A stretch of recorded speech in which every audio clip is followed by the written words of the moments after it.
রাস্তায় কোনো দুর্ঘটনা দেখলে আমরা এখন প্রথমে পকেট থেকে মোবাইলটা বের করি, মানুষকে বাঁচানোর জন্য নয়, বরং ভিডিও করে ভাইরাল হওয়ার জন্য। পাশের বাড়ির লোকটা না খেয়ে আছে কিনা সেই খবর নেওয়া আমাদের সময় নেই। অথচ সোশ্যাল মিডিয়ায় আজ কার বাড়িতে কি রান্না হলো সেটা দেখার জন্য ঘন্টার পর ঘন্টা সময় কাটাই।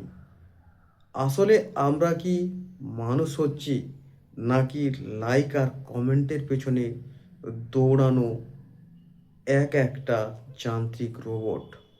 আমাদের শিক্ষা, আমাদের সংস্কার কি সার্টিফিকেটেই আটকে গেছে? দিন শেষে আয়নার সামনে দাঁড়িয়ে নিজেকে প্রশ্ন করছেন তো, মানুষ হিসাবে আজ আপনি কার কি উপকারে এসেছেন? মনে রাখবেন, স্ক্রিনের লাইট নিভে গেলে অন্ধকারটাই সত্য, আর এই অন্ধকারে থাকবে শুধু আপনার বিবেক।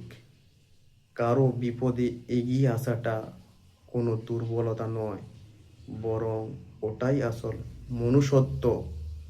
আসুন এই যান্ত্রিক জীবনে একে অপরের পাশে দাঁড়াই, একটু সচেতন হই।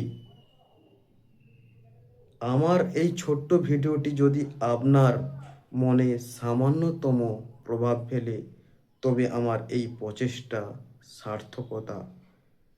মানুষের সচেতনতা ফিরে আসুক। ধন্যবাদ। জয়